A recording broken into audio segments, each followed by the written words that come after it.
Cup's leaking. We pressurized the system up. We done released it now because we done figured out which ones are leaking.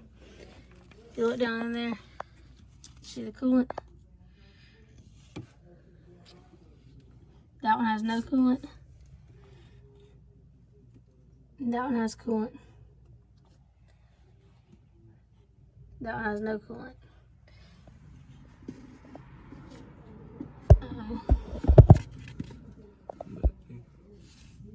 That one has coolant.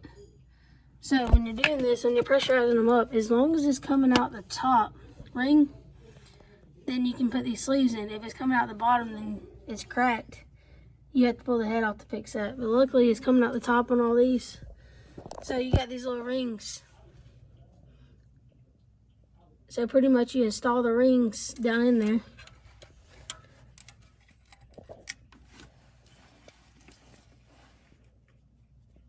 Kind of get it a little straight down there as best you can.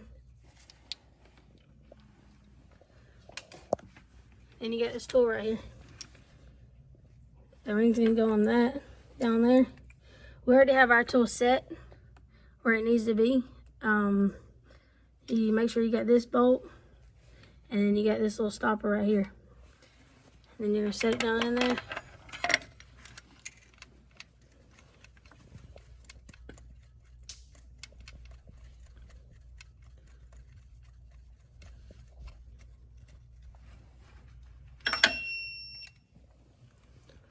All right, and this torques to 59.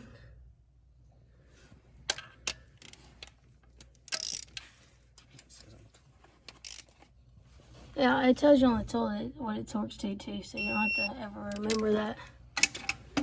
And you're gonna set the back down to where it's touching and then snug it.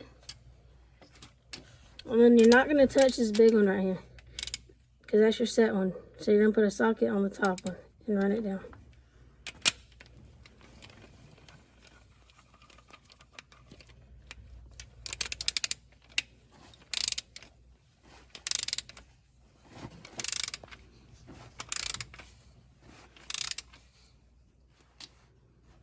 And you'll be able to tell whenever it's tight, then back it off and go back down just to double check. It never hurts to double check, because it ain't gonna let you go but so far, because that jam nut's there. Run it back up so you can do the next one and loosen everything up.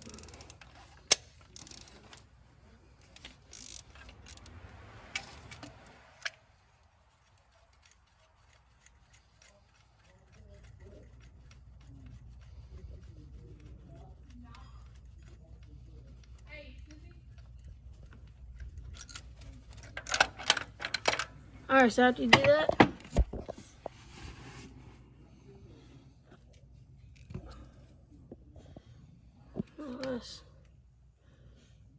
see the little ring down in there?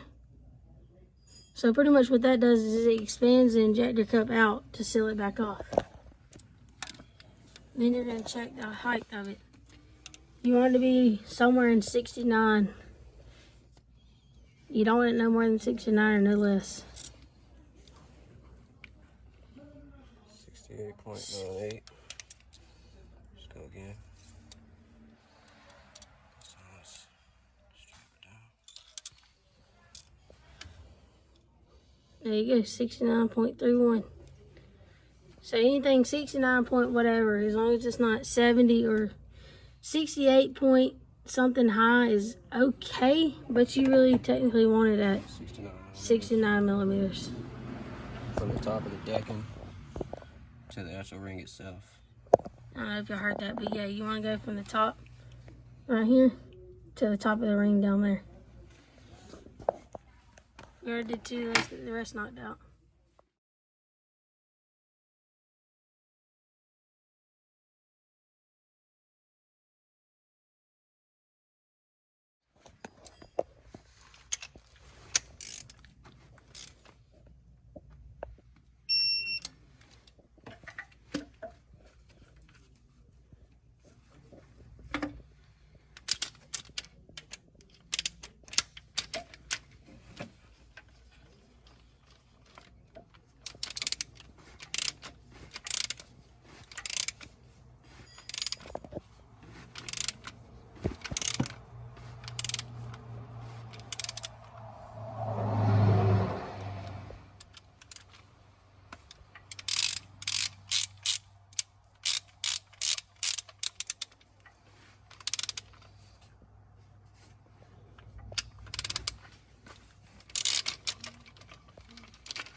So I got John doing this so that I can record a little bit better.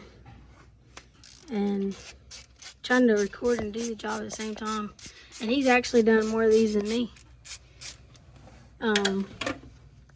But if y'all come here, he might be working on your truck or me. But if he is, he's just as good as I am.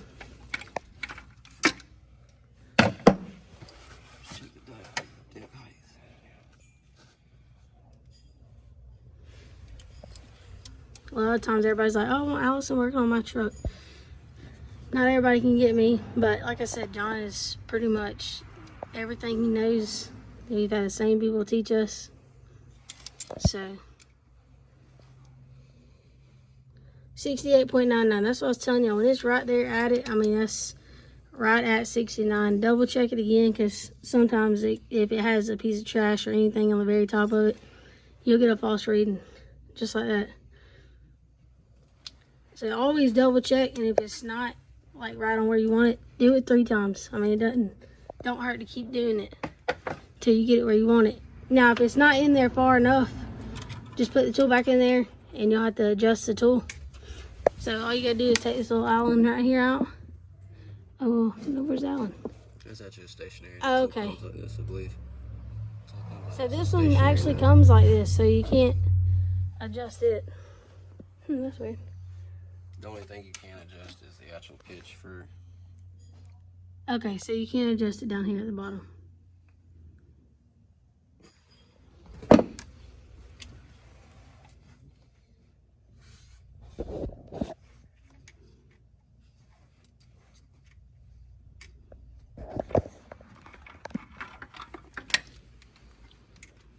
So if you get this Cummins tool, it's already set, so you should be dead on unless you didn't put it in there straight. But to do this job, all you have to do is pull out the injectors and the coil tube and the fuel line. So pretty much all the fuel systems tore out, and then pressurize the coolant to find out which one's leaking. While you're doing this, you also want to drain the fuel water separator, because that's how you're going to know that this is actually leaking, is because you're going to start getting coolant in your fuel filter housing. So the little clear bowl, most of the time it has a little clear bowl on the side of your engine. And it'll have coolant down at the bottom of it. I've already drained this one, but I can show y'all. Hey, John. I can show y'all where it's at. It's different on all trucks. But this one's actually right there. Like I said, I've already drained it, so there ain't no coolant in it now. But that'll be your first sign that it's getting coolant in there. So you want to drain that, and then I got these tanks draining now.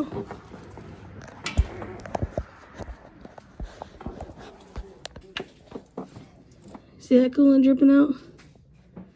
I got both sides dripping.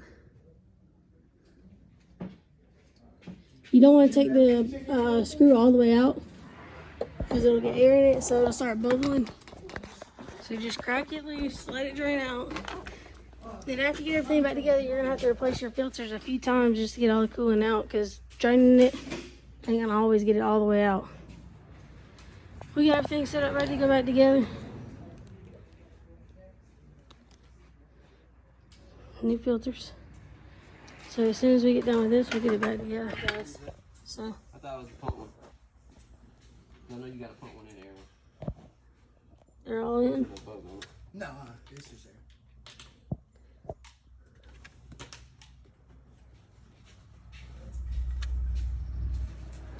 And then I got that little bitty line that I use. It's actually a gear shifter tower airline, which is that tiny airline. Because it'll get down in them bolt holes and shit. So they're all in. So after you get them all in, pressurize it up to 5. That's all it'll take for these guys to start leaking. Once it's pressurized, check it. Once it's all good, clean it out real good, resuck the holes back out, put it back together.